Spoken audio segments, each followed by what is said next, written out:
Hello, darlings. How are you doing today? Oh my goodness. It's still so light out. And it's this late. Doesn't feel quite normal now, does it? Well, I hope you are doing well. Today we have the second half of the novella Carmilla by Sheridan Le Fanu. This story, just a reminder, was written in 1872, was originally published as a serial in the literary magazine Dark Blue, and it predates Bram Stoker's Dracula by about a quarter of a century. Yet we're dealing with the topic of vampirism. Dracula was not the first. No, it was not. So, where we left off with Carmilla last week is we had just noticed that she was gone from her room despite the nightmares and everything that had gone to our main character here.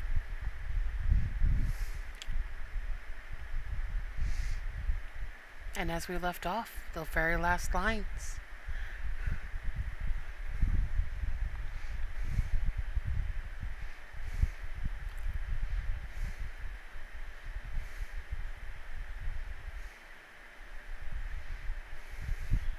She had just had the dream where the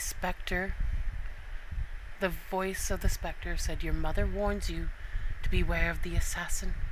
And she saw Carmilla standing near the foot of my bed, in her white nightdress bathed from her chin to her feet in one great stain of blood. I wakened with a shriek, possessed with the one idea that Carmilla was being murdered. I remember springing from my bed, and my next recollection is that of standing on the lobby, crying for help. Madame and Mademoiselle came scurrying out of their rooms in alarm. A lamp burned always in the lobby, and seeing me, they soon learned the cause of my terror. I insisted on our knocking at Carmilla's door. Our knocking was unanswered. It soon became a pounding and an uproar. We shrieked her name, but all was vain. We all grew frightened, for the door was locked. We hurried back in panic to my room. There we rang the bell long and furiously. If my father's room had been at that side of the house, we would have called him up at once to our aid. But alas, he was quite out of hearing, and to reach him involved an excursion for which none of us had courage. Servants, however, soon came running up the stairs. I had got on my dressing gown and slippers. Meanwhile, my companions were already similarly furnished. Recognizing the voices of the servants on the lobby, we sallied out together, and having renewed, as fruitlessly, our summons at Carmilla's door, I ordered the men to force the lock. They did so, and we stood, holding our lights aloft in the doorway, and so stared into the room. We called her by name, but there was still no reply. We looked round the room. Everything was undisturbed. It was exactly in the state in which I had left it on bidding her good night. But Carmilla was gone. That's where we left off last week. And so today, we're going to finish up the second half of this story. So, it has been a heck of a week. We're going to take some time and just relax. Make sure you have a drink on hand. I have a dragon fruit refreshment here.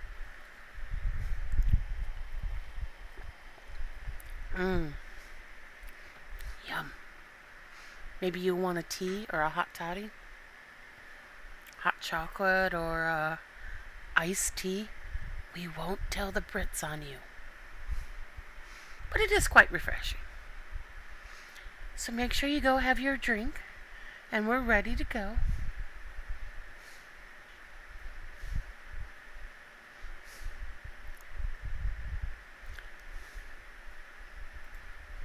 And I cannot wait to finish this up with you this week.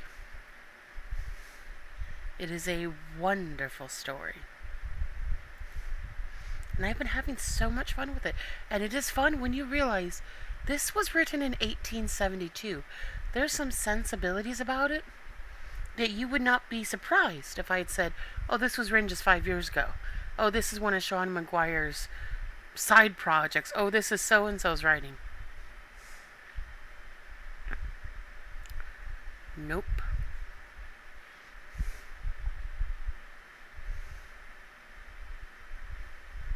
A 150 years old this year. Imagine that.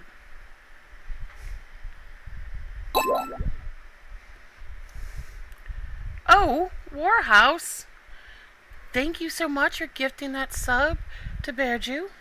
Lovely to see you. So get your drink, settle back in your chair, and let's relax and continue the tale of Carmilla.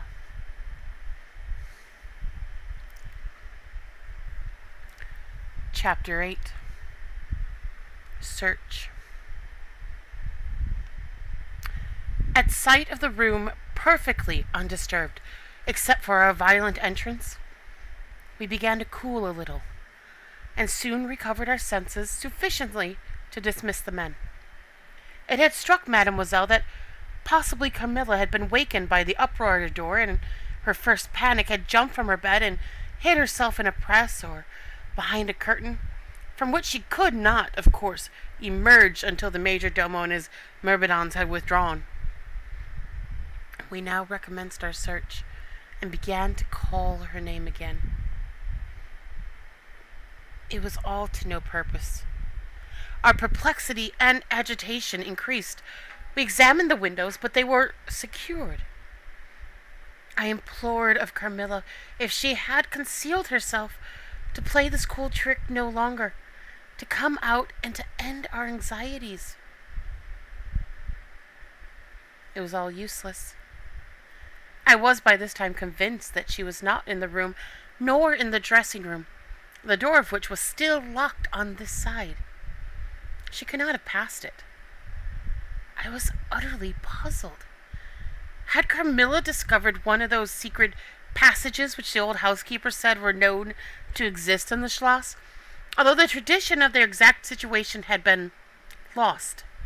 A little time would, no doubt, explain all. Utterly perplexed, as for the present we were. It was past 4 o'clock, and I preferred passing the remaining hours of darkness in Madame's room. Daylight brought no solution of the difficulty. The whole household, with my father at its head, was in a state of agitation next morning. Every part of the chateau was searched. The grounds were explored. No trace of the missing lady could be discovered. The stream was about to be dragged. My father was in distraction. What a tale to have to tell the poor girl's mother on her return. I, too, was almost beside myself, though my grief was quite of a different kind. The morning was past in alarm and excitement. It was now 1 o'clock, and still no tidings. I ran up to Carmilla's room and found her standing at her dressing table. I was astounded. I could not believe my eyes. She beckoned me to her with her pretty finger in silence. Her face expressed extreme fear. I ran to her in an ecstasy of joy. I kissed and embraced her again and again. I ran to the bell and rang it vehemently to bring others to the spot who might at once relieve my father's anxiety. Dear Carmilla, what has become of you all this time? We've been in agonies of anxiety about you, I exclaimed. Where have you been? How did you come back? Last night has been a night of wonders, she said. For mercy's sake, explain all you can. It was past 2 last night, she said, when I went to sleep as usual in my bed, with my doors locked, that of the dressing room and that opening upon the gallery.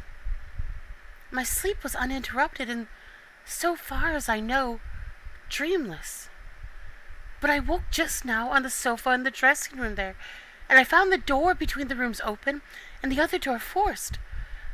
How could all this have happened without my being wakened? It must have been accompanied with a great deal of noise, and I am particularly easily wakened. And how could I have been carried out of my bed without my sleep having been interrupted? I whom the slightest stir startles. By this time, Mademoiselle, my father, and a number of the servants were in the room. Carmilla was, of course, overwhelmed with inquiries, congratulations, and welcomes. She had but one story to tell, and seemed the least able of all the party to suggest any way of accounting for what had happened. My father took a turn up and down the room, thinking.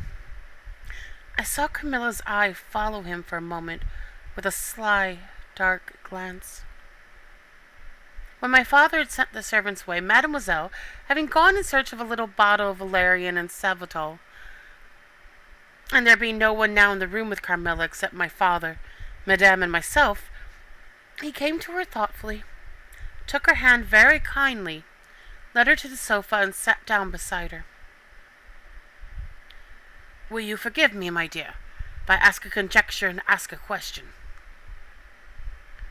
Who can have a better right? She said. Ask what you please, and I will tell you everything. But my story is simply one of bewilderment and darkness. I know absolutely nothing. Put any question you please, but you know, of course, the limitations Mamma has placed me under. Perfectly, my dear child. I need not approach the topics on which she desires your silence. Now, the marvel of last night consists in your having been removed from your bed in your room, without being wakened, and this removal having occurred apparently while the windows were still secured, and the two doors locked upon the inside. I will tell you my theory, and ask you a question. Carmilla was leaning on her hand dejectedly. Madame and I were listening breathlessly. Now my question is this. Have you ever been suspected of walking in your sleep? Never, since I was very young indeed. But did you walk in your sleep when you were young? Yes, I know I did. I've been told so often by my old nurse. My father smiled and nodded. Well, what has happened is this. You got up in your sleep, unlocked the door, not leaving the key as usual in the lock, but taking it out and locking it on the outside. You again took the key out and carried it away with you to some one of the 25 rooms on this floor, or perhaps upstairs or downstairs. There are so many rooms and closets, so much heavy furniture, and such accumulations of lumber, that it would require a week to search this old house thoroughly. Do you see now what I mean? I do, but not all, she answered. And how, Papa, do you account for her finding herself on the sofa in the dressing room, which we had searched so carefully? She came there after you had searched it, still in her sleep, and at last awoke spontaneously, and was as much surprised to find herself where she was as anyone else. I wish all mysteries were as easily and innocently explained as yours, Carmilla, he said, laughing. And so we may congratulate ourselves on the certainty that the most natural explanation of the occurrence is one that involves no drugging, no tampering with locks, no burglars or poisoners or witches, nothing to need alarm Carmilla or anyone else for our safety. Carmilla was looking charmingly. Nothing could be more beautiful than her tints. Her beauty was, I think, enhanced by that graceful languor that was peculiar to her. I think my father was silently contrasting her looks with mine, for he said, I wish my poor Laura was looking more like herself, and he sighed. So our alarms were happily ended, and Carmilla restored to her friends.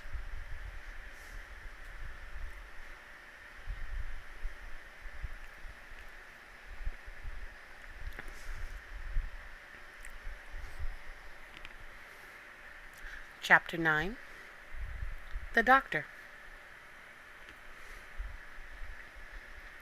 As Carmilla would not hear of an attendant sleeping in her room, my father arranged that a servant should sleep outside her door, so that she would not attempt to make another such excursion without being arrested at her own door. That night passed quietly, and next morning early, the doctor, whom my father had sent for without telling me a word about it, arrived to see me. Madame accompanied me to the library, and there the grave little doctor, with his white hair and spectacles, whom I mentioned before, was waiting to receive me. I told him my story, and as I proceeded, he grew graver and graver. We were standing, he and I, in the recess of one of the windows, facing one another. When my statement was over, he leaned with his shoulders against the wall, and with his eyes fixed on me earnestly, with an interest in which was a dash of horror. After a minute's reflection, he asked Madame if he could see my father. He was sent for accordingly, and as he entered smiling, he said, "I dare say, Doctor, you are going to tell me that I am an old fool for having brought you here. I hope I am." But his smile faded into shadow as the doctor, with a very grave face, beckoned him to him. He and the doctor talked for some time in the same recess where I had just conferred with the physician. It seemed an earnest and argumentative conversation. The room is very large, and I and Madame stood together, burning with curiosity at the farther end. Not a word could we hear, however, for they spoke in a very low tone, and the deep recess of the window quite concealed the doctor from view, and very nearly my father, whose foot, arm, and shoulder only we could see. And the voices were, I suppose, all the less audible for the sort of closet which the thick wall in the window formed. After a time, my father's face looked into the room.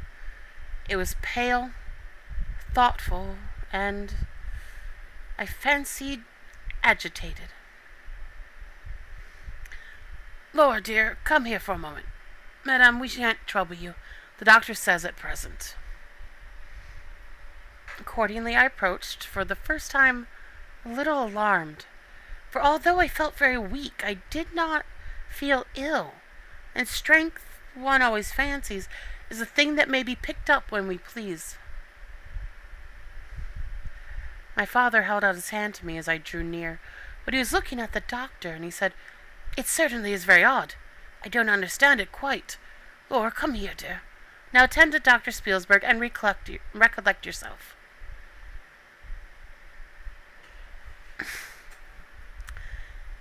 "You mentioned a sensation like that of 2 needles piercing the skin somewhere about your neck on the night when you experienced your first horrible dream. Is there still any soreness?" "None at all," I answered. "Can you indicate with your finger about the point at which you think this occurred?" "Very little below my throat. Here," I answered. I wore a morning dress which covered the place I pointed to. "Now you can satisfy yourself," said the doctor.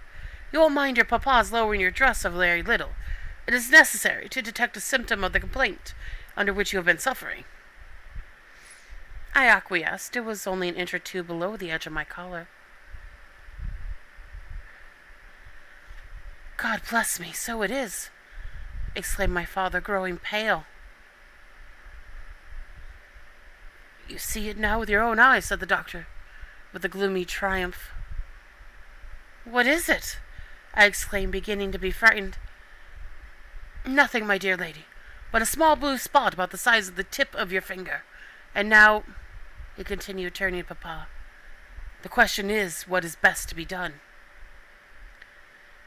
Is there any danger? I urged in great trepidation. I trust not, my dear, answered the doctor. I don't see why you should not recover. I don't see why you should not begin immediately to get better.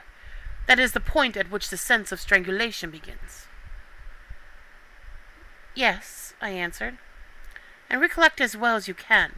The same point was a kind of center of that thrill which you described just now, like the current of a cold stream running against you. It may have been. I think it was. Aye, you see, he added, turning to my father. Shall I say a word to Madame?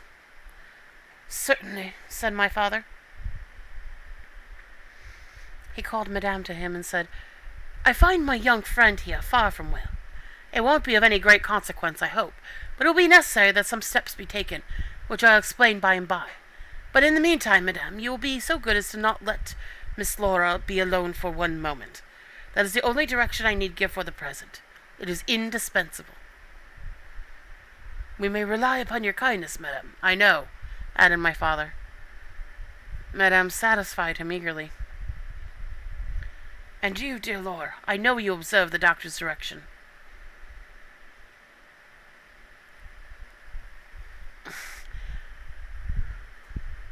I shall have to ask your opinion upon another patient, whose symptoms slightly resemble those of my daughter, that I have just been detailed to you, very much milder in degree, but I believe quite of the same sort.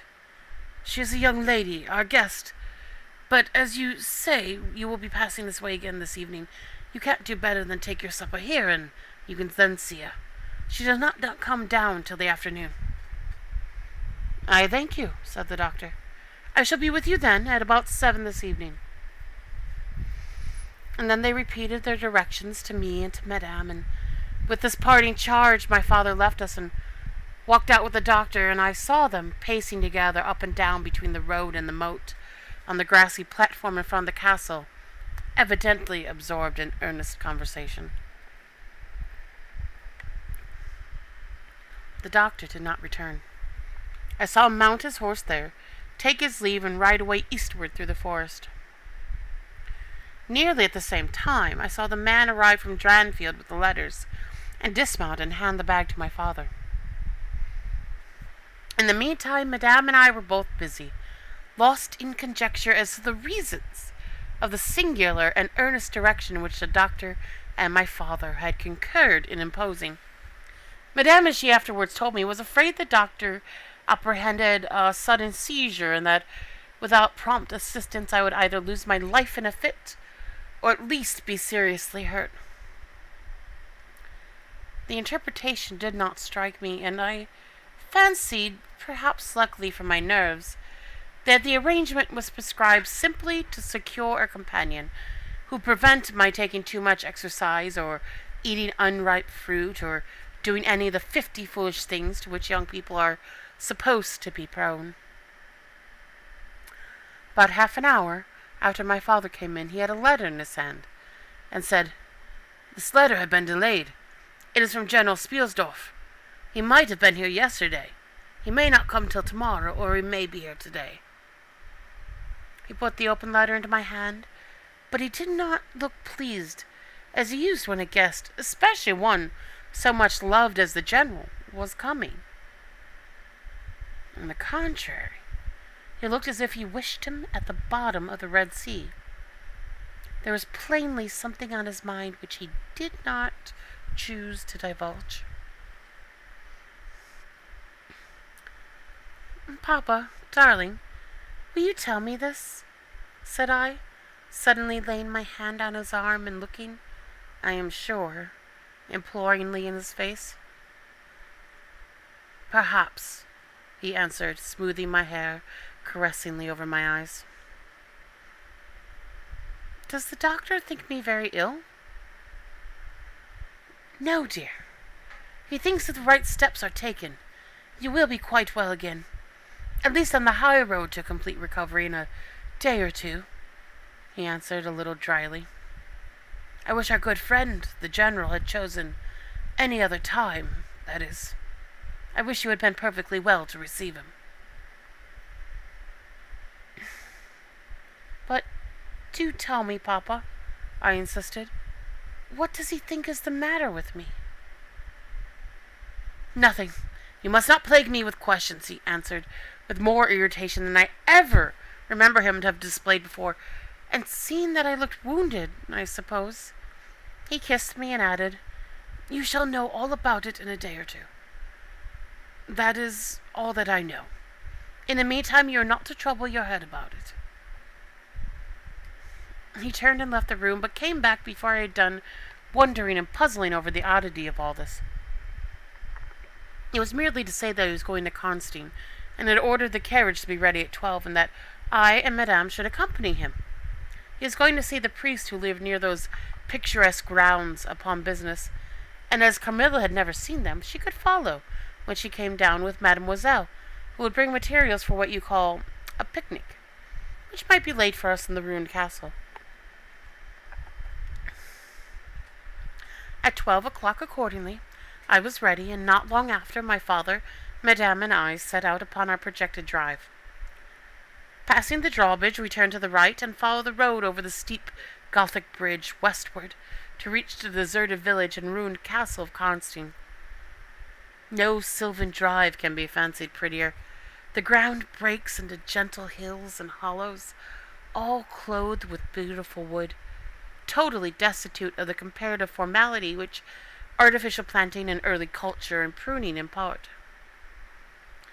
The irregularities of the ground often lead the road out of its course and cause it to wind beautifully round the sides of broken hollows and the steeper sides of the hills among varieties of ground almost inexhaustible.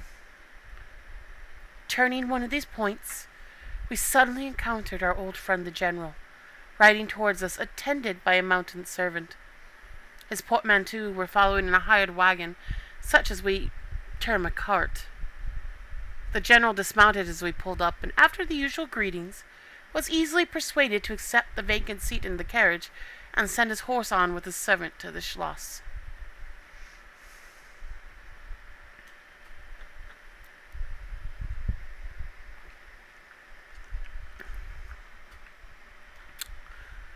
Chapter 10. Bereaved. It was about 10 months since we had last seen him. But that time had sufficed to make an alteration of years in his appearance. He had grown thinner. Something of gloom and anxiety had taken the place of that cordial serenity which used to characterize his features. His dark blue eyes, always penetrating, now gleamed with a sterner light from under his shaggy gray eyebrows. It was not such a change as grief alone usually induces, and angrier passions seemed to have had their share in bringing it about. We had not long resumed our drive when the General began to talk, with his usual soldierly directness, of the bereavement, as he termed it, which he had sustained in the death of his beloved niece and ward, and he then broke out in a tone of intense bitterness and fury, inveighing against the hellish arts to which he had fallen a victim, and expressing with more exasperation than piety his wonder that heaven should tolerate so monstrous an indulgence of the lusts and malignity of hell. My father, who saw at once that something very extraordinary had befallen, asked him if not too painful to him, to detail the circumstances which he thought justified the strong terms in which he expressed himself. "I should tell you all with pleasure," said the General, "but you would not believe me." "Why should I not?" he asked. "Because," he answered testily, "you believe in nothing but what consists with your own prejudice and illusions. I remember when I was like you, but I have learned better." "Try me," said my father. "I am not such a dogmatist as you suppose. Besides which, I very well know that you generally require proof for what you believe in, and am therefore very strongly predisposed to respect your conclusions. You're right in supposing that I have not been led lightly into a belief in the marvelous. For what I have experienced is marvelous, and I have been forced by extraordinary evidence to credit that which ran counter, diametrically, to all my theories. I have been made the dupe of a preternatural conspiracy. Notwithstanding his professions of confidence in the general's penetration, I saw my father at this point glance at the general with, as I thought, a marked suspicion of his sanity. The general did not see it, luckily. He was looking gloomily and curiously into the glades and vistas of the woods that were opening before us.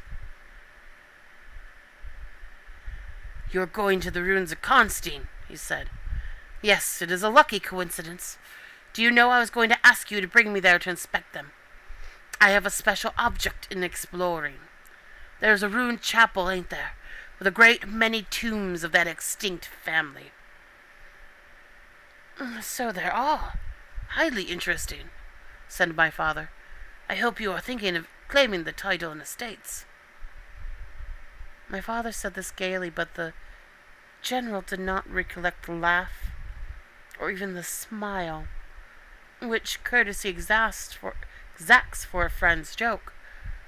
On the contrary, it looked grave and even fierce, ruminating on a matter that stirred his anger and horror.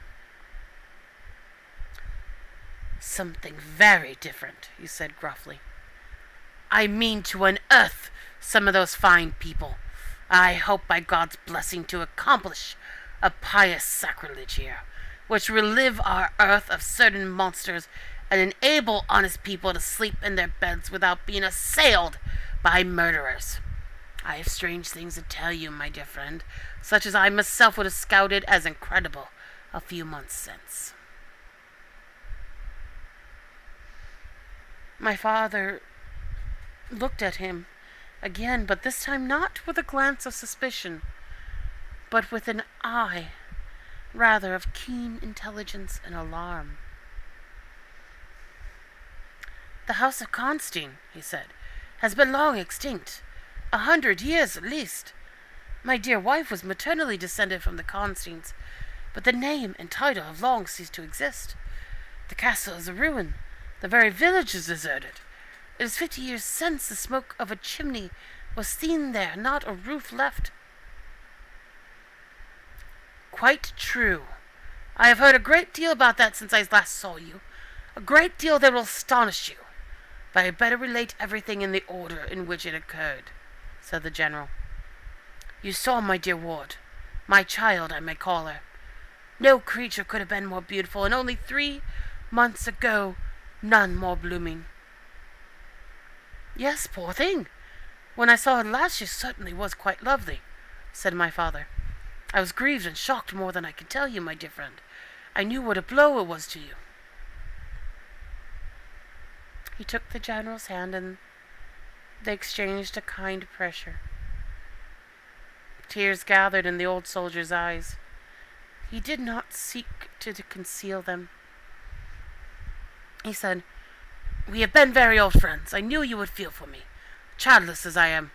She had become an object of very near interest to me, and repaid my care by an affection that cheered my home and made my life happy.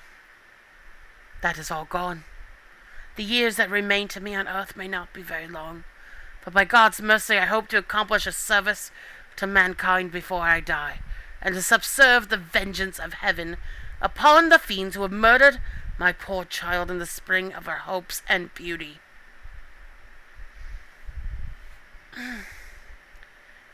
"You said just now that you intended relating everything as it occurred," said my father. "Pray do.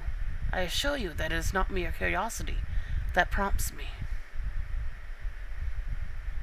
By this time we had reached the point at which the Dronstal road, by which the general had come, diverges from the road which we were travelling to Constantine. "How far is it to the ruins?" inquired the general, looking anxiously forward. "About half a league," answered my father. "Pray let us hear the story you were so good as to promise."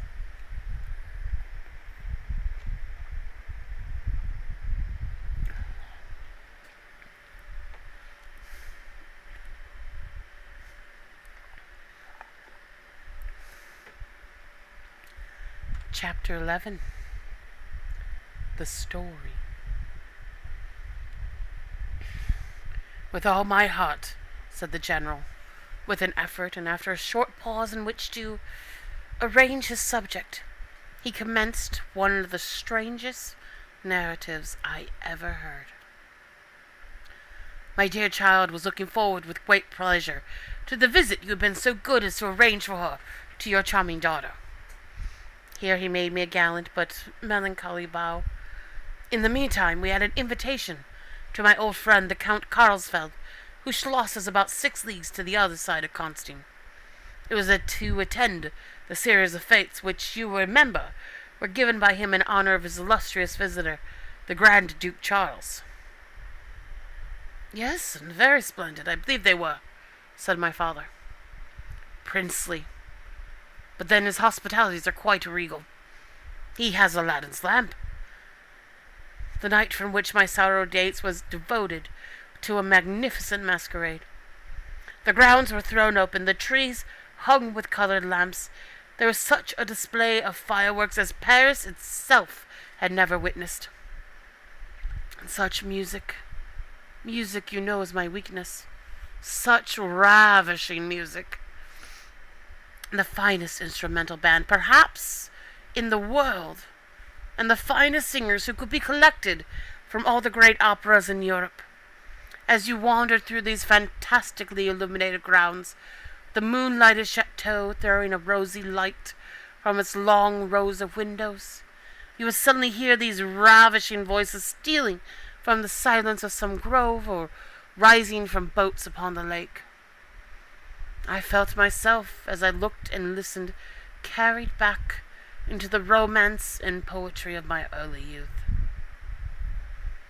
When the fireworks were ended and the ball beginning, we returned to the noble suite of rooms that were thrown open to the dancers. A masked ball, you know, is a beautiful sight, but so brilliant a spectacle of the kind I never saw before. It was a very aristocratic assembly. I was myself almost the only nobody present. My dear child was looking quite beautiful.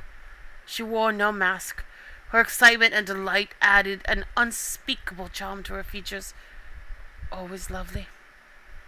I remarked a young lady dressed magnificently, but wearing a mask, who appeared to me to be observing my ward with extraordinary interest. I had seen her early in the evening in the great hall, and again for a few minutes walking near us, on the terrace under the castle windows, similarly employed. A lady, also masked, richly and gravely dressed, and with a stately air, like a person of rank, accompanied her as a chaperone. Had the young lady not worn a mask, I would of course have been much more certain upon the question whether she was really watching my poor darling. I am now well assured that she was. We were now in one of the salons. My poor dear child had been dancing and was resting a little in one of the chairs near the door. I was standing near.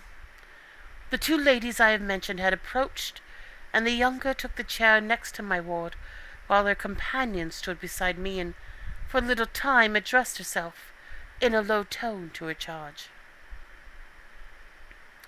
Availing herself of the privilege of her mask, she turned to me and in the tone of an old friend, and calling me by my name, opened a conversation with me which piqued my curiosity a great deal. She referred to many scenes where she had met me, at court and at distinguished houses. She alluded to little incidents which I had long ceased to think of, but which I found had only lain in abeyance in my memory, for they instantly started into life at her touch. I became more and more curious to ascertain who she was every moment. She parried my attempts to discover very adroitly and pleasantly.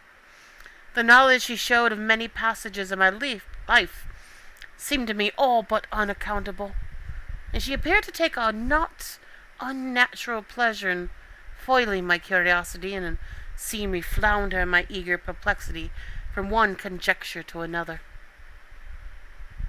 In the meantime, the young lady, whom my mother called by the odd name of Milaka, when she once or twice addressed her, had with the same ease and grace got into conversation with my ward.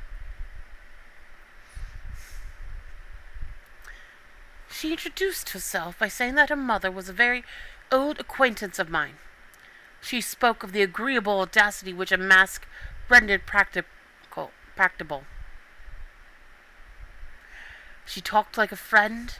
She admired her dress and insinuated very prettily her admiration of her beauty. She amused her with laughing criticisms upon the people who crowded the ballroom, and laughed at my poor child's fun. She was very witty and lively when she pleased, and after a time they had grown very good friends, and the young stranger lowered her mask, displaying a remarkably beautiful face. I had never seen it before. Neither had my dear child. But though it was new to us, the features were so engaging, as well as lovely, that it was impossible not to feel the attraction powerfully. My poor girl did so. I never saw anyone more taken with another at first sight. Unless, indeed, it was the stranger herself, who seemed quite to have lost her heart to her.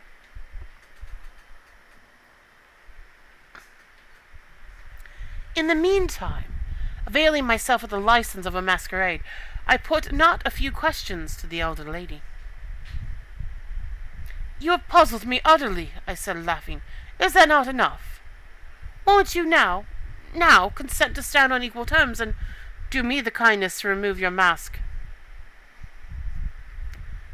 "Can any request be more unreasonable?" she replied. "Ask a lady to yield an advantage.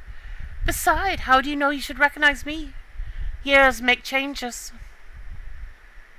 "As you see," I said with a bow, and I suppose a rather melancholy little laugh.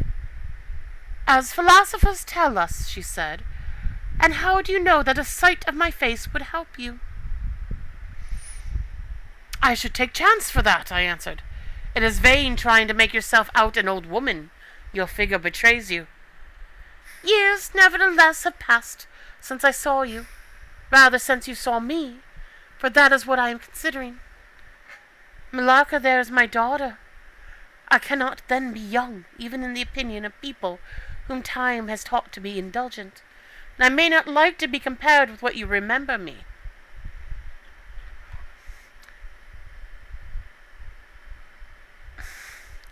"You have no mask to remove. You can offer me nothing in exchange." "My petition is to your pity to remove it." "And mine to yours to let it stay where it is," she replied. "Well, then, at least will you tell me, whether you are French or German? You speak both languages so perfectly." "I don't think I shall tell you that, General. You intend a surprise and are meditating the particular point of attack." "At all events you won't deny me this," I said, "that being honored by your permission to converse, I ought to know how to address you. Shall I say Madame la Comtesse?" She laughed, and she would no doubt have met me with another evasion. If indeed I can treat any occurrence in an interview, every circumstance of which was prearranged, as I now believe, with the profoundest cunning, as liable to be modified by accident. "As to that," she began, but was interrupted almost as she opened her lips by a gentleman dressed in black, who looked particularly elegant and distinguished, with this drawback, that his face was the most deadly pale I ever saw, except in death. He was in no masquerade, in the plain evening dress of a gentleman, and he said without a smile, but with a courtly and unusually low bow, "Will Madame la Comtesse permit me to say a very few words, which may interest her?" The lady turned quickly to him and touched her lip in token of silence. She then said to me, "Keep my place for me, General. I shall return when I have said a few words." And with this injunction playfully given, she walked a little aside with the gentleman in black and talked for some minutes, apparently very earnestly. They then walked away slowly together in the crowd, and I lost them for some minutes. I spent the interval in cudgelling my brains for a conjecture to the identity of the lady who seemed to remember me so kindly, and I was thinking of turning about and joining in the conversation between my pretty ward and the Countess's daughter, and trying whether by the time she returned I might not have a surprise in store for her, by having her name, title, chateau, and estates at my fingers' ends. But at this moment she returned, accompanied by the pale man in black, who said, "I shall return and inform Madame la Comtesse when her carriage is at the door." He withdrew with a bow.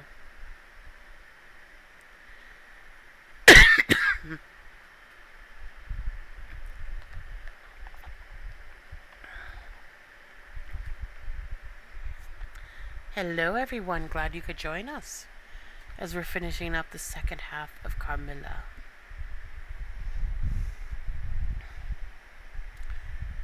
Chapter 12. A Petition. "Then we are to lose Madame la Comtesse? But I hope only for a few hours," I said, with a low bow. "It may be that only, or it may be a few weeks. It was very unlucky his speaking to me just now as he did. Do you know me now?" I assured her I did not. "You shall know me," she said, "but not at present. We are older and better friends than perhaps you suspect. I cannot yet declare myself. I shall in 3 weeks pass your beautiful Schloss, about which I have been making inquiries. I shall then look in upon you for an hour or two, and renew a friendship which I never think of without 1,000 pleasant recollections. This moment a piece of news has reached me like a thunderbolt. I must set out now and travel by a devious route, nearly 100 miles with all the dispatch I can possibly make. My perplexities multiply. I am only deterred by the compulsory reserve I practice as to my name from making a very singular request to you. My poor child has not recovered her strength. Her horse fell with her at a hunt which she had ridden out to witness. Her nerves have yet not recovered the shock, and our physician says that she must on no account exert herself for some time to come. We came here, in consequence, by very easy stages, hardly 6 leagues a day. I must now travel day and night on a mission of life and death. A mission the critical and momentous nature of which I shall be able to explain to you when we meet, as I hope we shall, in a few weeks, without the necessity of concealment." She went on to make her petition.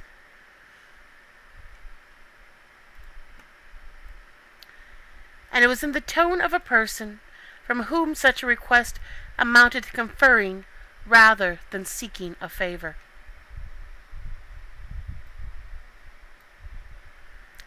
This was only in manner, and it seemed quite unconsciously than the terms in which it was expressed. Nothing could be more deprecatory. It was simple that I would consent to take charge of her daughter during her absence.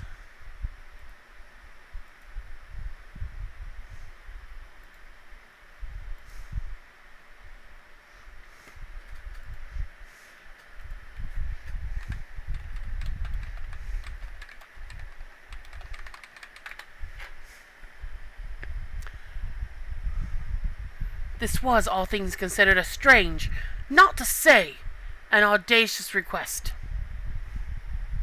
She in some sort disarmed me by stating and admitting everything that could be urged against it, and throwing herself entirely upon my chivalry. At the same moment, by a fatality that seems to have predetermined all that happened, my poor child came to my side, and in undertone besought me to invite her new friend Malacca to pay us a visit. She had just been sounding her, and thought, if her mamma would allow her, she would like it extremely. At another time I should have told her to wait a little, until at least we knew who they were. But I had not a moment to think in.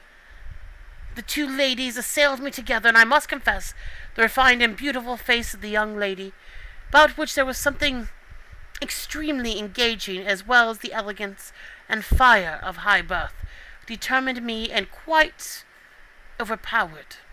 I submitted and undertook too easily the care of the young lady, whom her mother called Malacca.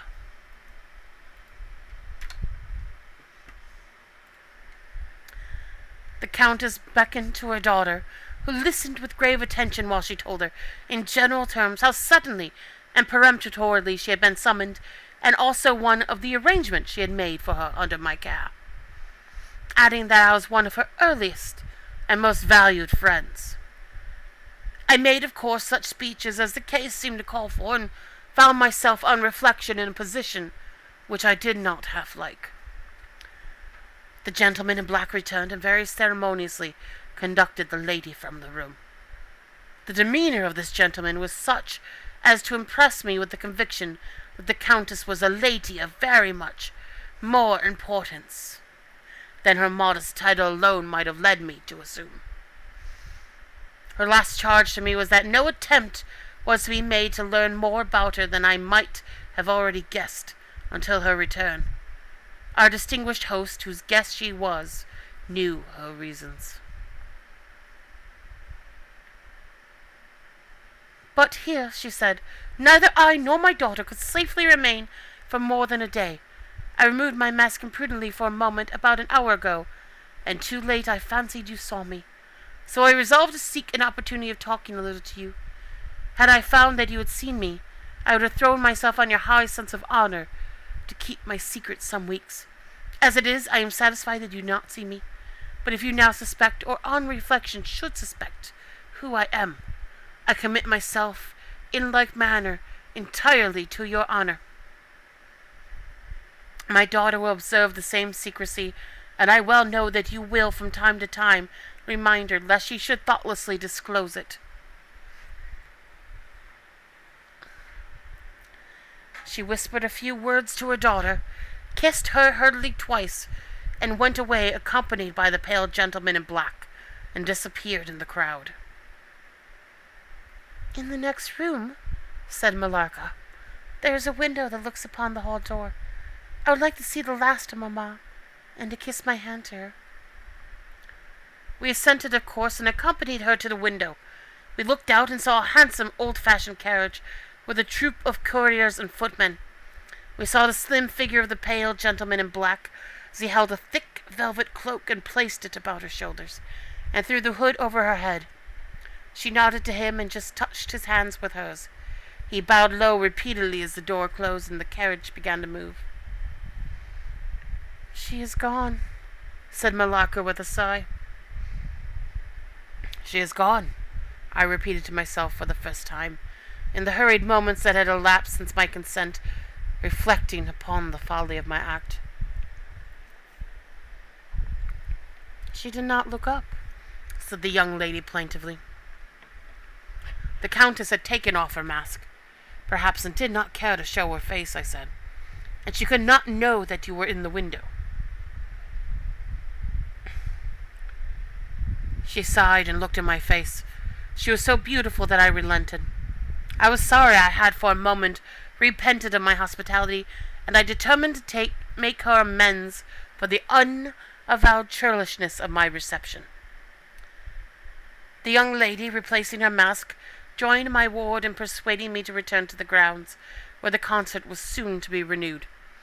We did so, and walked up and down the terrace that lies under the castle windows. Malacca had become very intimate with us, and amused us with lively descriptions and stories of most of the great people whom we saw upon the terrace. I liked her more and more every minute. Her gossip, without being ill-natured, was extremely diverting to me, who had been so long out of the great world. I thought, what life would she give to our sometimes lonely evenings at home? This ball was not over until the morning sun had almost reached the horizon. It pleased the Grand Duke to dance till then, so loyal people could not go away or think of bed. We had just got through a crowded saloon when my ward asked me what had become of Malacca. I thought she had been by her side, and she fancied she was by mine. The fact was, we had lost her. All my efforts to find her were vain. I feared that she had mistaken, in the confusion of a momentary separation from us, other people for her new friends, and had possibly pursued and lost them in the extensive grounds which were thrown open to us. Now, in its full force, I recognized a new folly in my having undertaken the charge of a young lady without so much as knowing her name, and fettered as I was by promises of the reasons for imposing which I knew nothing. I could not even point my inquiries by saying that the missing young lady was the daughter of the Countess, who had taken her departure a few hours before. Morning broke. It was clear daylight before I gave up my search. It was not till near 2 o'clock next day that we had heard anything of my missing charge. At about that time, a servant knocked on my niece's door to say that he had been earnestly requested by a young lady, who appeared to be in great distress, to make out where she could find the General Baron Spielsdorf, and the young lady his daughter, in whose charge she had been left by her mother. There could be no doubt, notwithstanding the slight inaccuracy, that our young friend had turned up, and so she had. Would to heaven we had lost her! She told my poor child a story to account for her having failed to recover us for so long. Very late, she said, she had got to the housekeeper's bedroom in despair of finding us, and had then fallen into a deep sleep which, long as it was, had hardly sufficed to recruit her strength after the fatigues of the ball. That day Malacca came home with us. I was only too happy, after all, to have secured so charming a companion for my dear girl.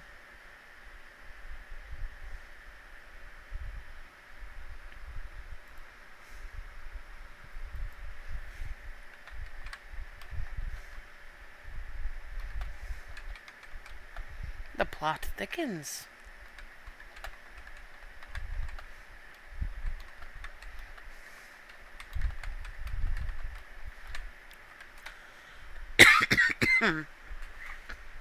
Oh my. Make sure to stay hydrated.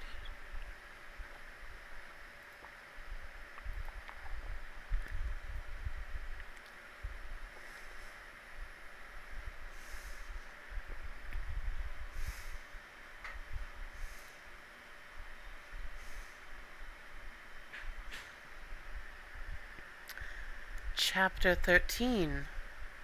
The Woodman. There soon, however, appeared some drawbacks. In the first place, Malacca complained of extreme languor, the weakness that remained after her late illness, and she never emerged from her room till the afternoon was pretty far advanced. In the next place, it was accidentally discovered, although she always locked her door on the inside, and never disturbed the key from its place till she admitted the maid to assist at her toilet, that she was undoubtedly sometimes absent from her room in the very early morning, and at various times later in the day, before she wished it to be understood that she was stirring. She was repeatedly seen from the windows of the Schloss, in the first faint grey of the morning, walking through the trees in an easterly direction, and looking like a person in a trance. This convinced me that she walked in her sleep, but this hypothesis did not solve the puzzle. How did she pass out from her room, leaving the door locked on the inside? How did she escape from the house without unbarring door or window? In the midst of my perplexities, an anxiety of a far more urgent kind presented itself. My dear child began to lose her looks and health, and that in a manner so mysterious and even horrible that I became thoroughly frightened. She was first visited by appalling dreams, then, as she fancied, by a spectre, sometimes resembling Malacca, sometimes in the shape of a beast, indistinctly seen, walking around the foot of her bed from side to side. Lastly came sensations. One not unpleasant, but very peculiar, she said, resembled the flow of an icy stream against her breast. At a later time she felt something like a pair of large needles pierce her, a little below the throat, with a very sharp pain. A few nights after followed a gradual and convulsive sense of strangulation. Then came unconsciousness. I could hear distinctly every word the kind old general was saying, because by this time we were driving upon the short grass that spreads on either side of the road as you approach the roofless village, which had not shown the smoke of a chimney for more than half a century. You may guess how strangely I felt as I heard my own symptoms so exactly described in those which had been experienced by the poor girl who, but for the catastrophe which followed, would have been at that moment a visitor in my father's chateau. You may suppose also how I felt as I heard him detail habits and mysterious peculiarities which were, in fact, those of our beautiful guest, Carmilla.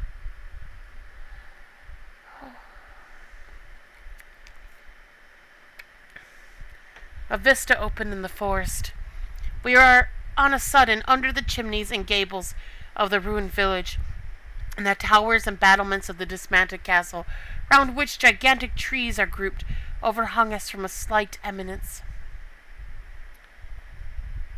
In a frightened dream I got down from the carriage, and in silence, for we had each abundant matter for thinking, we soon mounted the ascent, and were among the spacious chambers, winding stairs, and dark corridors of the castle.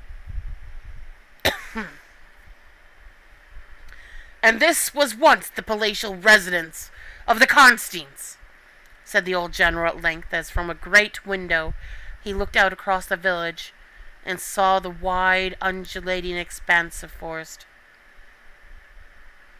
It was a bad family, and here its blood-stained annals are written, he continued. It is hard that they should, after death, continue to plague the human race with their atrocious lusts. That is the chapel of the Constines down there. He pointed down to the grey walls of the Gothic building, partly visible through the foliage, a little way down the steep. And I hear the axe of a woodman, he added, busy among the trees that surround it. He possibly may give us the information of which I am in search, and point out the grave of Mircalla, Countess of Constine. These rustics preserve the local traditions of great families, whose stories die out among the rich and titled so soon as the families themselves become extinct. We have a portrait at home of Mircalla, the Countess Constine. Should you like to see it? Asked my father. Time enough, dear friend, replied the general. I believe that I have seen the original, and one motive which has led me to you earlier than I had first intended was to explore the chapel which we are now approaching. What? See the Countess Mircalla? Exclaimed my father. Why, she's been dead more than a century. Not so dead as you fancy, I am told, answered the general. I confess, General, you puzzle me oddly, replied my father, looking at him. I fancied for a moment with a return of the suspicion I detected before. But although there was anger and detestation at times in the old general's manner, there was nothing flighty. There remains to me, he said as we passed under the heavy arch of the Gothic church, for its dimensions would have justified it being so styled, but one object which can interest me during the few years that remain to me on earth, and that is to wreak on her the vengeance which I thank God may still be accomplished by a mortal man. What vengeance can you mean? Asked my father in increasing amazement. I mean to decapitate the monster, he answered with a fierce flush and a stamp that echoed mournfully through the hollow ruin, and his clenched hand was at the same moment raised as if it grasped the handle of an axe, while he shook it ferociously in the air. What? Exclaimed my father, more than bewildered. To strike her head off! Cut her head off? Aye, with a hatchet, with a spade, or with anything that can cleave through her murderous throat. You shall hear, he answered, trembling with rage, and hurrying forward, he said, That beam will answer for a seat. Your dear child is fatigued, let her be seated, and I will, in a few sentences, close my dreadful story. The squared block of wood which lay on the grass-grown pavement of the chapel formed a bench on which I was very glad to seat myself, and in the meantime the general called to the woodman, who had been removing some boughs which leaned upon the old walls, and, axe in hand, the hardy old fellow stood before us. He could not tell us anything of these monuments, but there was an old man, he said, a ranger of this forest, at present sojourning in the house of the priest about 2 miles away, who could point out every monument of the old Constantine family, and for a trifle he undertook to bring him back with him if we would lend him one of our horses in little more than half an hour. Have you been long employed about this forest?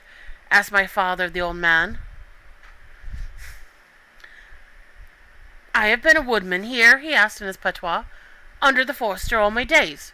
So has my father before me, and so on as many generations as I can count up.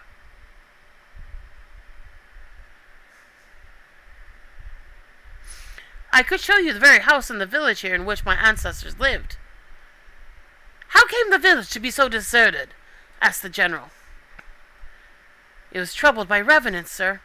Several were tracked to their graves. They're detected by the usual tests and extinguished in the usual way, by decapitation, by the stake, and by burning, but not until many of the villagers were killed. But after all these proceedings, according to law, he continued, so many graves opened and so many vampires deprived of their horrible animation, the village was not relieved. But a Moravian nobleman, who happened to be traveling this way, heard how matters were, and being skilled, as many people are in his country, in such affairs, he offered to deliver the village from its tormentor. He did so thus. There being a bright moon that night, he ascended, shortly after sunset, the towers of the chapel here, from whence he could distinctly see the churchyard beneath him. You can see it from that window. From this point he watched until he saw the vampire come out of his grave and place near it the linen cloths in which he had been folded, and then to glide away towards the village to plague its inhabitants. The stranger, having seen all this, came down from the steeple, took the linen wrappings of the vampire, and carried them to the top of the tower, which he again mounted. When the vampire returned from his prowlings and missed his clothes, he cried furiously to the Moravian, whom he saw at the summit of the tower, and who, in reply, beckoned him to ascend and take them. Whereupon the vampire, accepting his invitation, began to climb the steeple, and so soon as he had reached the battlements, the Moravian, with a stroke of his sword, clove his skull in twain, hurling him down to the churchyard, whither, descending by the winding stairs, the stranger followed and cut his head off, and next day delivered it and the body to the villagers, who duly impaled and burnt them. This Moravian gentleman had authority from the then head of the family to remove the tomb of Mircalla, Countess Karnstein, which he did effectively, so that in a little while its site was quite forgotten. Can you point out where it stood? Asked the general eagerly. The forester shook his head and smiled. Not a soul living could tell you that now, he said. Besides, they say her body was removed, but no one is sure of that either. Having thus spoken, as time pressed, he dropped his axe and departed, leaving us to hear the remainder of the general's strange story.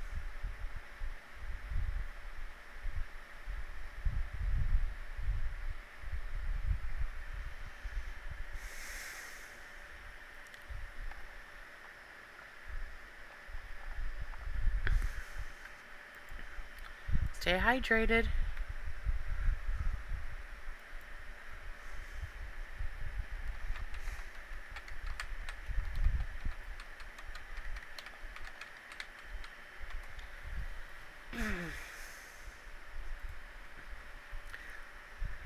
Chapter 14.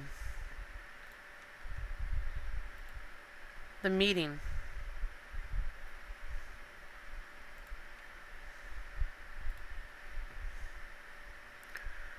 My beloved child, he resumed, was now growing rapidly worse. The physician who attended her had failed to produce the slightest impression on her disease, for such I then supposed it to be. He saw my alarm and suggested a consultation. I called in an abler physician from Graz. Several days elapsed before he arrived. He was a good and pious, as well as a learned man. Having seen my poor ward together, they withdrew to my library to confer and discuss. I, from the adjoining room, where I awaited their summons, heard these two gentlemen's voices raised in something sharper than a strictly philosophical discussion. I knocked at the door and entered. I found the old physician from Graz maintaining his theory. His rival was combating it with undisguised ridicule, accompanied with bursts of laughter. This unseemly manifestation subsided, and the altercation ended on my entrance.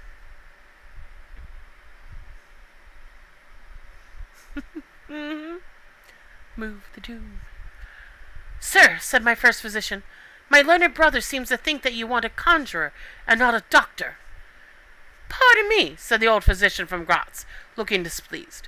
I shall state my own view of the case in my own way another time.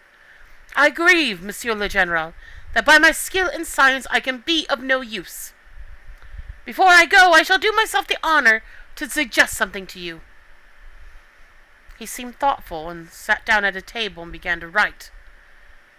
Profoundly disappointed, I made my bow, and as I turned to go, the other doctor pointed over his shoulder to his companion who was writing, and then with a shrug significantly touched his forehead. This consultation, then, left me precisely where I was. I walked out into the grounds, all but distracted.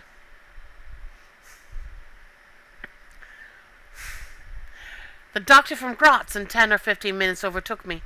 He apologized for having followed me, but said that he could not conscientiously take his leave without a few words more. He told me that he could not be mistaken.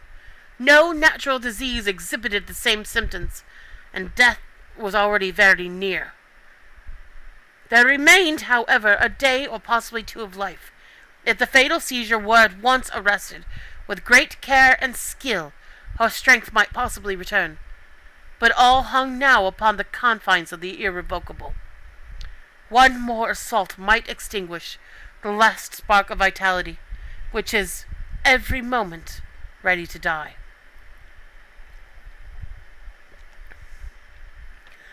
And what is the nature of the seizure you speak of? I entreated. I have stated all fully in this note, which I place in your hands upon the distinct condition that you send for the nearest clergyman, and open my letter in his presence, and on no account read it till he is with you. You would despise it else, and it is a matter of life and death. Should the priest fail you, then indeed you may read it.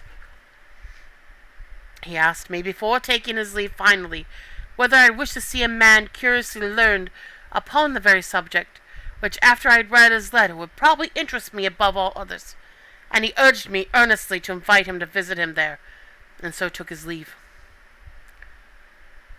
The ecclesiastic was absent, and I read the letter by myself. At another time, or in another case, it might have excited my ridicule. But into what quackeries will not people rush for a last chance, where all accustomed means have failed, and the life of a beloved is at stake? Nothing, you will say, could have been more absurd than the learned man's letter. It was monstrous enough to consign him to a madhouse. He said that the patient was suffering from the visits of a vampire. The punctures which he described as having occurred near the throat were, he insisted, the insertion of those two long, thin, and sharp teeth, which it is well known are peculiar to vampires, And there could be no doubt, he added, as to the well-defined presence of the small livid mark which all concurred in describing as that induced by the demon's lips, and every symptom described by the sufferer was in exact conformity with those recorded in every case of a similar visitation. Being myself wholly skeptical as the existence of any such portent as the vampire, the supernatural theory of the good doctor furnished, in my opinion, but another instance of learning and intelligence oddly associated with some one hallucination. I was so miserable, however, that rather than try nothing, I acted upon the instructions of the letter. I concealed myself in the dark dressing-room that opened upon the poor patient's room, in which a candle was burning, and watched there till she was fast asleep. I stood at the door, peeping through the small crevice, my sword laid on the table beside me, as my directions prescribed, until, a little after 1, I saw a large black object, very ill-defined, crawl, as it seemed to me, over the foot of the bed, and swiftly spread itself up to the poor girl's throat, where it swelled in a moment into a great palpitating mass. For a few moments I had stood petrified. I now sprang forward with my sword in my hand. The black creature suddenly contracted towards the foot of the bed, glided over it, and standing on the floor about a yard below the foot of the bed, with a glare of skulking ferocity and horror fixed on me, I saw Mallarca. Speculating I know not what, I struck at her instantly with my sword, but I saw her standing near the door unscathed. Horrified, I pursued and struck again. She was gone, and my sword flew to shivers against the door. I can't describe to you all that passed on that horrible night. The whole house was up and stirring. The spectre Mallarca was gone, but her victim was sinking fast. Before the morning dawned, she died.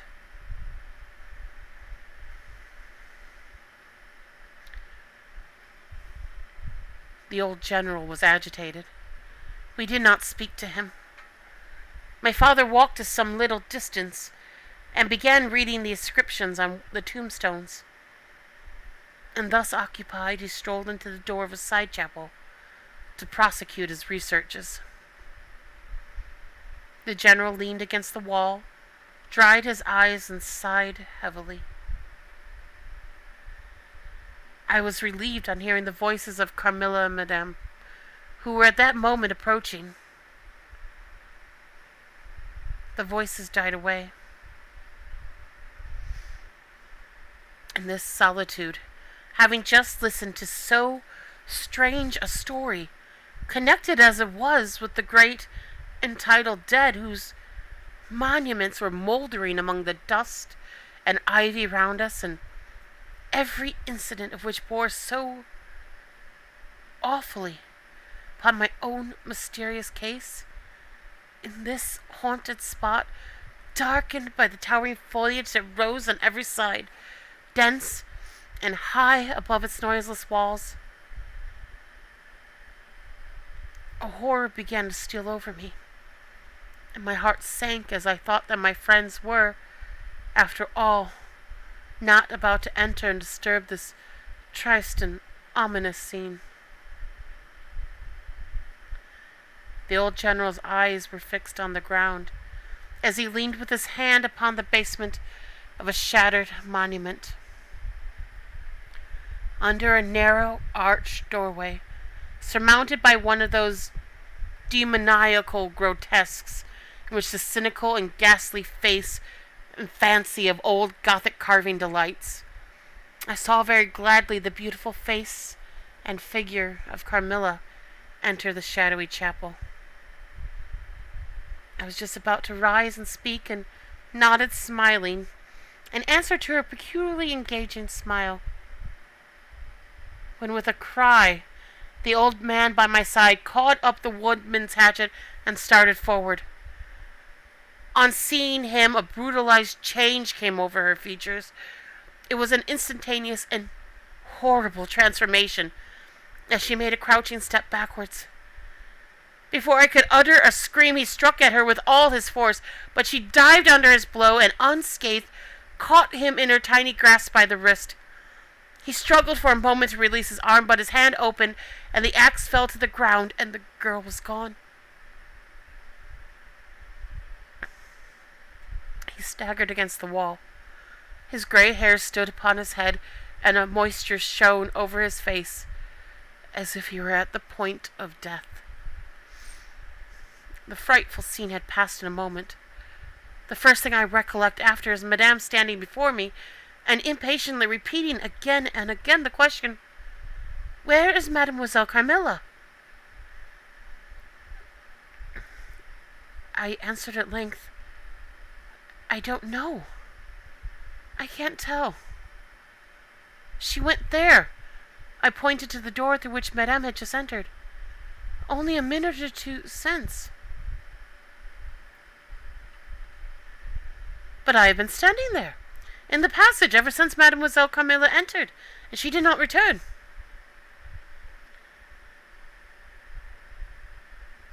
She then began to call Carmilla through every door and passage and from the windows, but no answer came.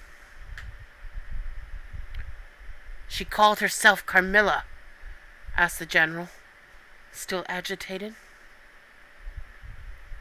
"Carmilla, yes," I answered. "Aye," he said. "That is Malarca. That is the same person who long ago was called Mircalla, Countess Constantine. Depart from this accursed ground, my poor child, as quickly as you can.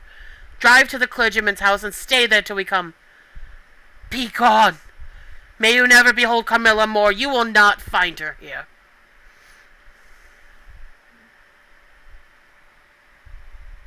Dun dun dun. All three, one and the same.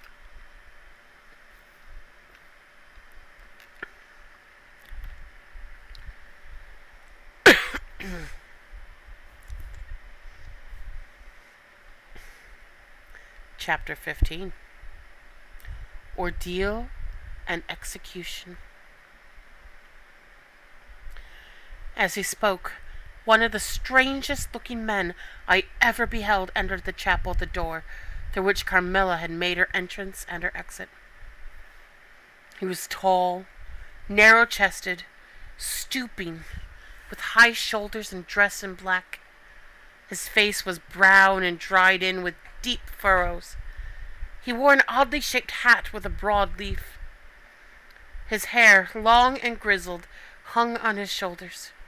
He wore a pair of gold spectacles and walked slowly, with an odd, shambling gait, with his face sometimes turned up to the sky and sometimes bowed down towards the ground, seemed to wear a perpetual smile. His long, thin arms were swinging, and his lank hands, in old black gloves ever so much too wide for them, waving and gesticulating in utter abstraction. "The very man!"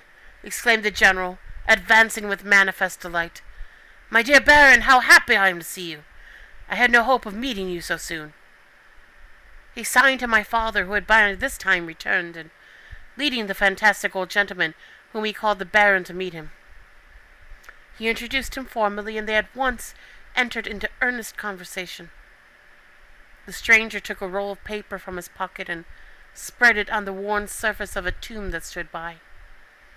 He had a pencil case in his fingers, with which he traced imaginary lines from point to point on the paper, which, from their often glancing from it together at certain points of the building, I concluded to be a plan of the chapel. He accompanied what I may term his lecture with occasional readings from a dirty little book, whose yellow leaves were closely written over. They sauntered together down the side aisle, opposite to the spot where I was standing, conversing as they went.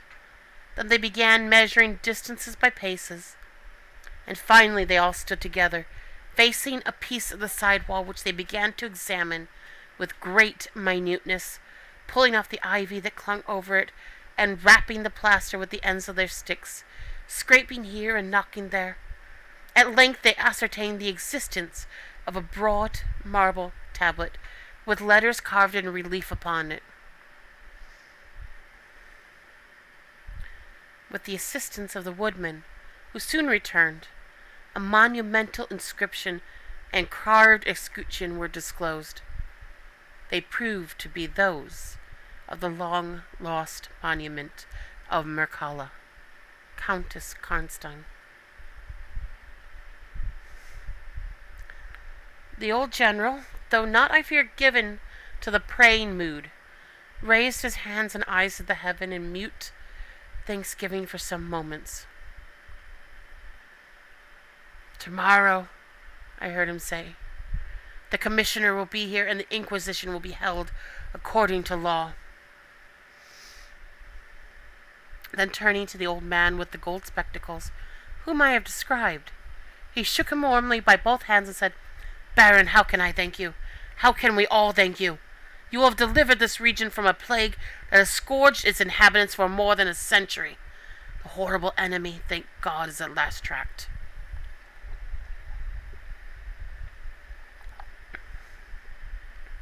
My father led the stranger aside, and the general followed. I know that he had led them out of hearing, that he might relate my case, and I saw them glance often quickly at me as discussion proceeded. My father came to me, kissed me again, and leading me from the chapel, said, "It is time to return, but before we go home we must add to our party the good priest, who lives but a little way from this, and persuade him to accompany us to the Schloss." In this quest we were successful, and I was glad, being unspeakably fatigued when we reached home. But my satisfaction was changed to dismay on discovering that there were no tidings of Carmilla. Of the scene that had occurred in the ruined chapel, no explanation was offered to me, and it was clear that it was a secret which my father, for the present, determined to keep from me. The sinister absence of Carmilla made the remembrance of the scene more horrible to me. The arrangements for the night were singular. 2 servants and Madame were to sit up in my room that night, and the ecclesiastic, with my father, kept watch in the adjoining dressing room. The priest had performed certain solemn rites that night, the purport of which I did not understand any more than I comprehended the reason of this extraordinary precaution taken for my safety during sleep. I saw all clearly a few days later. The disappearance of Carmilla was followed by the discontinuance of my nightly sufferings. You have heard, no doubt, of the appalling superstition that prevails in Upper and Lower Styria, in Moravia, Silesia, and Turkish Serbia, and Poland, even in Russia. The superstition, so we must call it, of the vampire. If human testimony taken with every care and solemnity, judiciously before commissions innumerable, each consisting of many members, all chosen for integrity and intelligence, and constituting reports more voluminous perhaps than exist upon any one other class of cases, is worth anything, it is difficult to deny, or even to doubt, the existence of such a phenomenon as the vampire. For my part, I have heard no theory by which to explain what I myself have witnessed and experienced, and other than that supplied by the ancient and well-attested belief of the country. The next day, the formal proceedings took place in the chapel of Karnstein. The grave of the Countess Mircalla was opened, and the general and my father recognized each as perfidious and beautiful guest, in the face now disclosed to view. The features, though 150 years had passed since her funeral, were tinted with the warmth of life. Her eyes were open. No cadaverous smell exhaled from the coffin. The two medical men, one officially present, the other on the part of the promoter of the inquiry, attested the marvelous fact that there was a faint but appreciable respiration and a corresponding action of the heart. The limbs were perfectly flexible, the flesh elastic, and the leaden coffin floated with blood, in which to a depth of 7 inches the body lay immersed.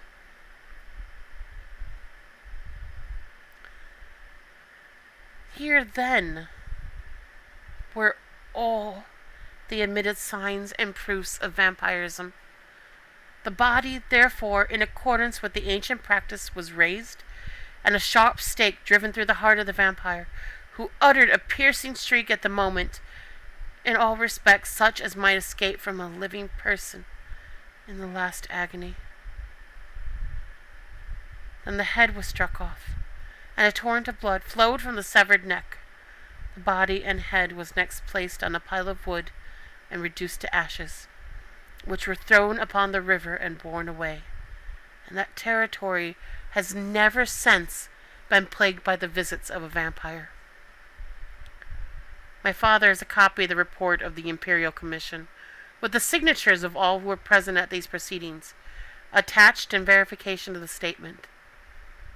It is from this official paper that I have summarized my account of this last shocking scene. 16. Conclusion.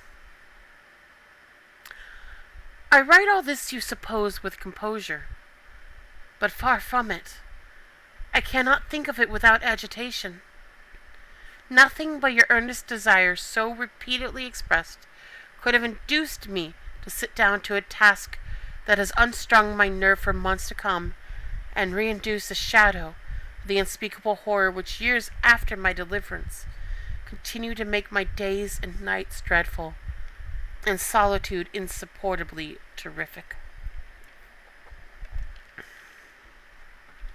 Let me add a word or two about that quaint Baron Vordenburg, to whose curious lore we were indebted for the discovery of the Countess Mircalla's grave.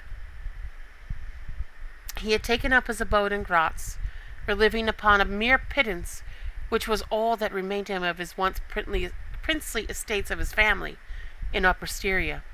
He devoted himself to the minute and laborious investigation of the marvelously authenticated tradition of vampirism. He had at his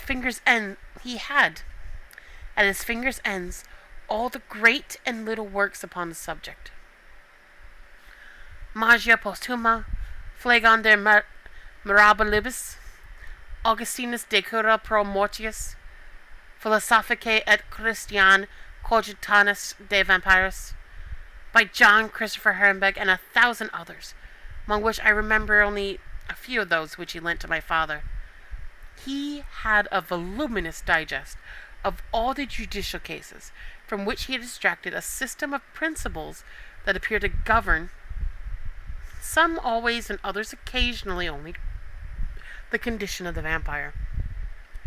I may mention in passing that the deadly pallor attributed to that sort of revenants is a mere melodramatic fiction.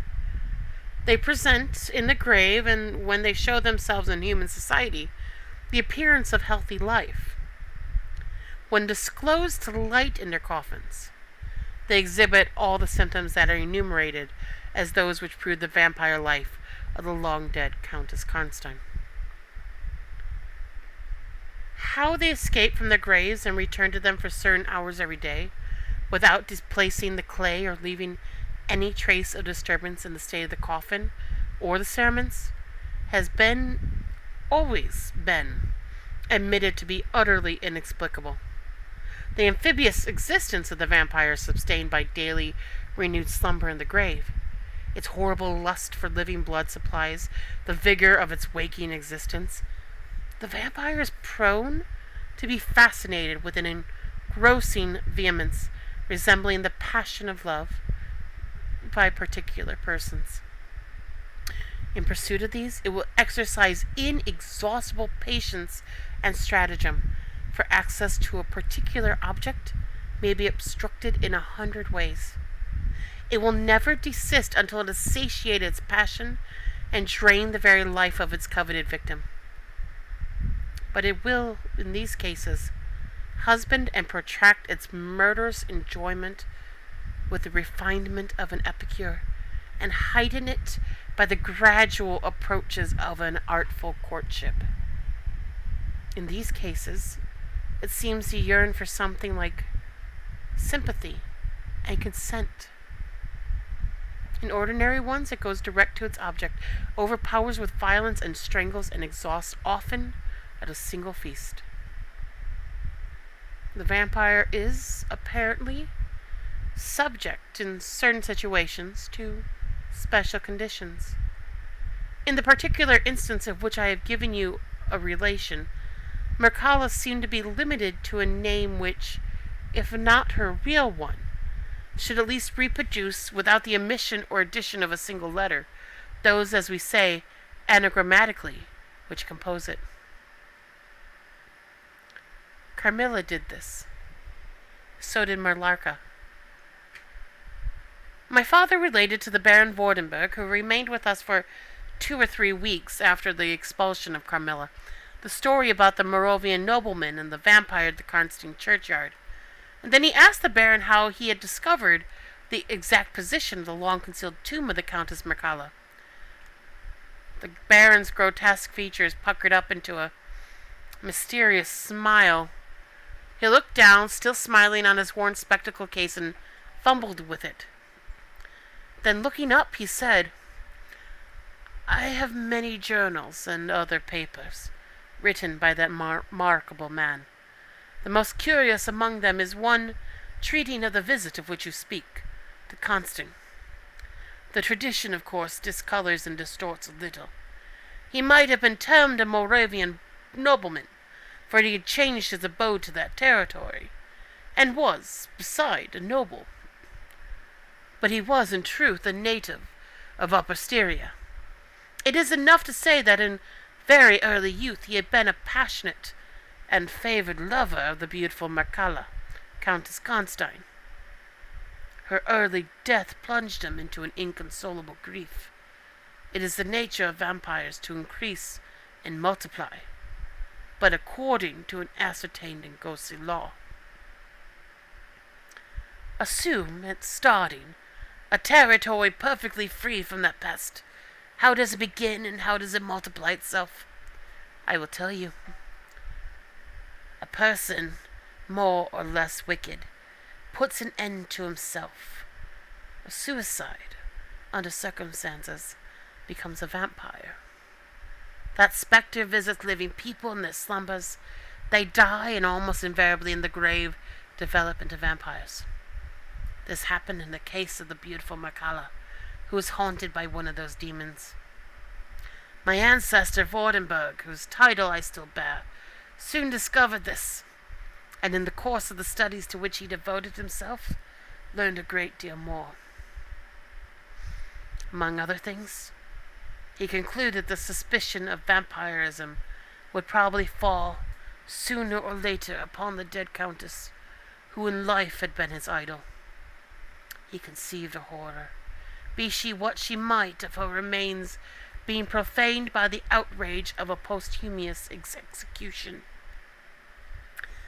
He was left a curious paper to prove that the vampire, on its expulsion from its amphibious existence, is projected into a far more horrible life, and he resolved to save his once beloved Mircalla from this. He adopted the stratagem of a journey here, pretended removal of her remains, and a real obliteration of her monument. When age had stolen upon him, and from the veil of years, he looked back on the scenes he was leaving, and considered, in a different spirit, what he had done, and a horror took possession of him. He made the tracings and notes which have guided me to the very spot and drew up a confession of the deception that he had practiced. If he had intended any further action in this matter, death prevented him, and the hand of a remote descendant has, too late for many, directed the pursuit to the lair of the beast. We talked a little more, and among other things he said was this: one sign of the vampire is the power of the hand. The slender hand of Mircalla closed like a vice of steel on the general's wrist when he raised the hatchet to strike. But its power is not confined to its grasp. It leaves a numbness in the limb it seizes, which is slowly, if ever, recovered from. The following spring, my father took me a tour through Italy. We remained away for more than a year. It was long before the terror of recent events subsided, and to this hour, the image of Carmilla returns to memory with ambiguous alternations. Sometimes the playful, languid, beautiful girl. Sometimes the writhing fiend I saw in the ruined church. And often from a reverie I've started, fancying I heard the light step of Carmilla at the drawing room door.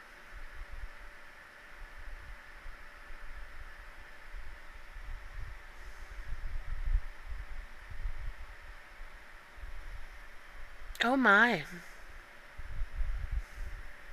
Think she still heard her?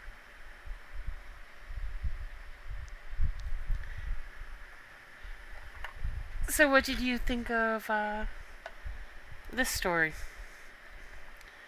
I might have been able to do this all in one day. That would have been a long session, but possible. What did you think of breaking it up? I'm just curious. You can even message me separately. I'm doing longer chapter stories or longer stories like this. This was different. This was fun. I love reading stories like this, and like I said, it's amazing to realize this was written in 1872. So it doesn't feel like it, does it? And I think that's why I appreciate stories like this and going back in history. This is 150 years. Oh, 150 years. Same amount of time Mircalla was dead. Ooh.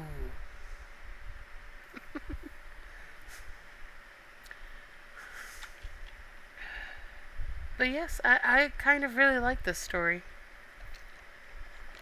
And this was different, doing it this way.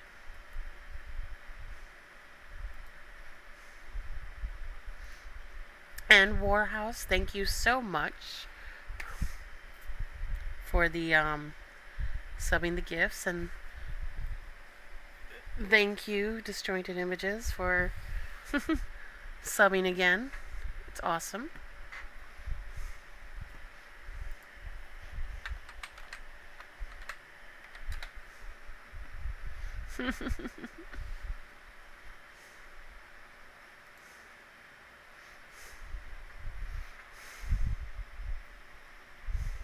(1872) people start seeing a pattern of disease. Those that are not understandable are evil magic, witches, and vampires.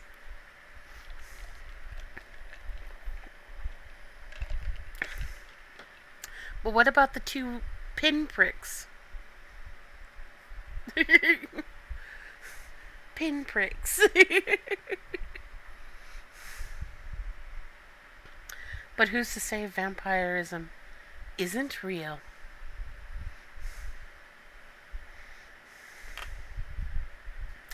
It's definitely been around in stories for a while, and types of vampirism have been around in stories for a while. So, and folk tales. Oftentimes, Some stories are created to explain what's happening. But there's quite a lot of similarities. So either cultures are stealing each other's stories, and or maybe there's something similar going on. You never know. Oh my goodness.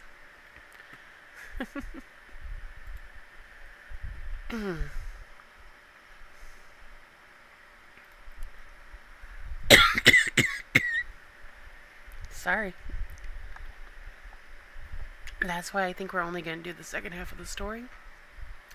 I am still kind of recovering, finally getting the COVID cough under control.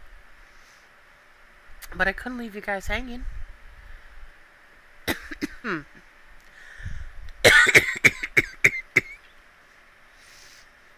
I was going to hunt the old world over for the vampire, the werewolf, the witch, but I got caught up in making money and being stupid in the desert.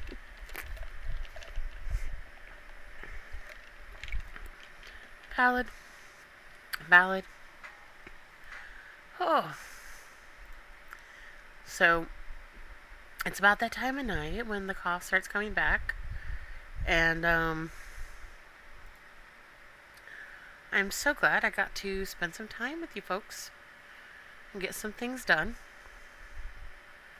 But I don't want to subject you to the coughs if they come. But I am so glad you got to hang out with us and we got to try something new. And you can still watch the video on demand of last week if you still need to catch up with the first half of the story, or played last week and this week in a row. You can have it all at once. But until then, take care of yourself, be kind to yourself, and remember, try and stay as safe and as healthy as you can. And if you're doubting why you should hang around, just remember I am looking forward to seeing you again here very soon. So we are going to look for someone to raid. I think I know who we're going to raid. Have a good weekend. Love you.